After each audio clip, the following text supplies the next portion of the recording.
Hello everyone, welcome to the एलोजन के इस वीडियो में हम लोग आज ब्लैक फंगस के बारे में जानेंगे, सीखेंगे कि ब्लैक फंगस क्या है, यह इतना चर्चा में क्यों है, यह किस प्रकार की बीमारी है। भारत सरकार ने सभी राज्य और केंद्र शासित प्रदेशों से यह अपील किया है कि ब्लैक फंगस के संबंध में एक अधिसूचना जारी करे।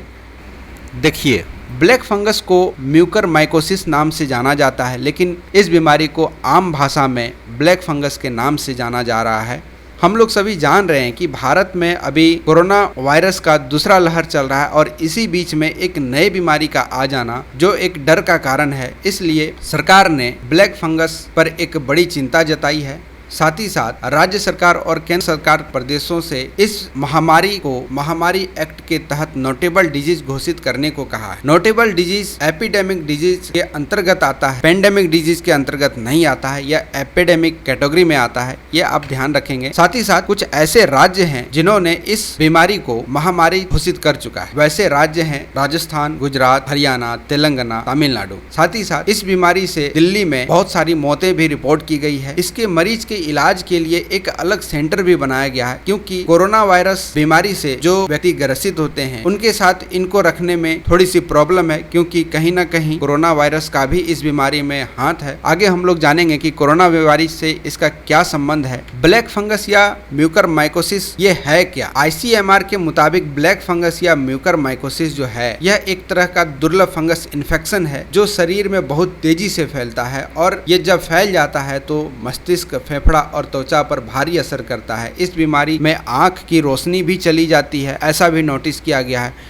कुछ मरीजों के जबड़े और नाक की हड्डी तक गल जाती है, ये भी नोटिस किया गया है। साथ ही साथ जबड़े और नाक की हड्डी में सूजन भी रहती है। अगर समय पर इसका इलाज नहीं हो पाता है तो मरीजों की मौत भी हो सकती है। तो आप कह सकते हैं कि ब्लैक फंगस जो है यह एक बहुत गंभीर बीमारी के रूप में सामने आया है। ये पहले भी एक बार सामने आया था, लेकिन उस बार इतनी तेजी से ये नहीं फैल रहा था, लेकिन इस बार जो है ये कुछ ज्यादा तेजी में है। पहले से बीमार लोगों में इस फंगस का होने से क्या खतरा है? देखिए, जो लोग कोरोना वायरस के चपेट में आने से पहले ही वो दूसरी बीमारी से ग्रसित थे, उनको भी इस बीमारी से डर है, क्योंकि यदि शरीर में किसी प्रकार की बीमारी रहती है या फिर लंबे समय तक किसी बीमारी से ग्रसित होने के कारण व्यक्ति के अंदर रोग से लड़ने की जो क्षमता होती है वो कम हो जाती है। साथ ही साथ वैज्ञानिकों ने यह भी कहा है कि कोरोना के इलाज के उपयोग में एक दवा है जिसका नाम एस्टेरॉयड है। एस्टेरॉयड के कारण फंगल इन्फेक्शन भी हो रहा है, ये भी वैज्ञानिकों के द्वारा कहा गया है। जानते हैं कि एस्टेरॉयड क्या है या फिर एस्टेरॉयड का उपयोग कैसा होता है। इस दवा का उपयोग उनको करना चाहिए जो लगातार बुखार से जूझ रहे हैं, जिसमें ऑक्सीजन की कमी है, या फिर 5 से 7 दिन से अधिक समय तक नाक में सूजन है। इन सभी के कारण जिनका हालत खराब है वो इस दवा को ले सकते हैं। साथ ही साथ एस्टेरॉयड को लेने का एक खुराक है, जो इसका खुराक है यह है 2 मिलीग्राम पर केजी। यदि आप 60 किलो के वजन के व्यक्ति हैं तो आपको 120 मिलीग्राम एस्टेरॉयड को उपयोग में लाना है। इसका ये खुराक होता है। साथ ही साथ खुराक को समय तक ही काम में लेना चाहिए, इससे ज्यादा नहीं लेना चाहिए, क्योंकि इससे अधिक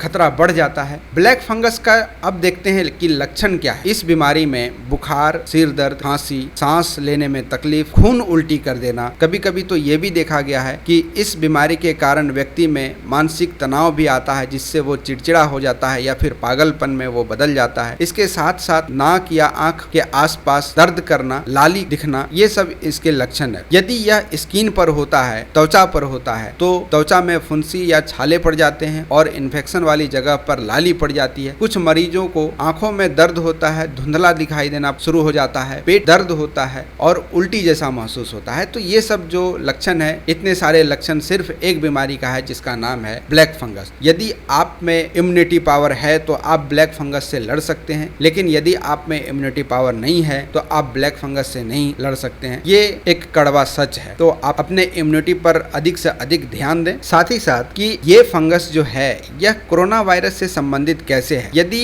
किसी व्यक्ति को कोरोना वायरस हुआ रहता है और वह इस महामारी से वो निकल कर फिर अपने आप को स्वस्थ कर लेता है, लेकिन इस बीमारी के अंतर्गत होता यह है कि शरीर एकदम डैमेज हो जाता है, इम्यूनिटी पावर शरीर की खत्म हो जाती है। उसके बाद इस बीमारी का डर है, यदि उनको ब्लैक फंगस हुआ है तो उन आंखों की रोशनी चली जाएगी, मरीज मर भी सकता है, ऐसा सामने आया। अब जानते हैं कि इसका उपचार क्या है, इसका इलाज क्या है, क्या इसका कोई इलाज है या नहीं है। एंटी फंगल के साथ इसका इलाज होता है, लेकिन कहीं देखा गया है कि ब्लैक फंगस में सर्जरी की भी आवश्यकता हो सकती है। यदि ये ज्यादा बढ़ जाए तो मरीज में सर्जरी करने तक की नौबत आ जाती है। अब एक और चीज होता है कि ब्लैक फंगस तो हमने पढ़ा, लेकिन व्हाइट फंगस अब क्या है। व्हाइट फंगस के बारे में थोड़ा सा हम लोग जानते हैं, क्योंकि ब्लैक फंगस के साथ साथ व्हाइट फंगस भी थोड़ा चर्चा में है, तो हमारे लिए ये इंपॉर्टेंट हो जाता है। ब्लैक फंगस के बारे में तो परीक्षा में ज़्यादा पूछने का चांस है, लेकिन उसके साथ साथ ये एक दबा हुआ टॉपिक होने के कारण ये भी परीक्षा में आने का उतना ही चांस रखता है। देखिए, ब्लैक फंगस के बाद व्हाइट फंगस का भी मामला सामने आ रहा है। हालांकि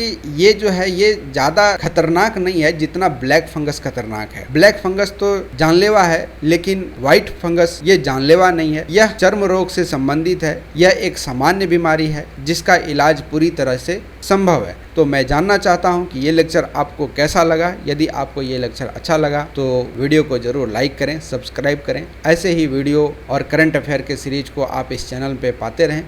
thank you for listening. God bless you all.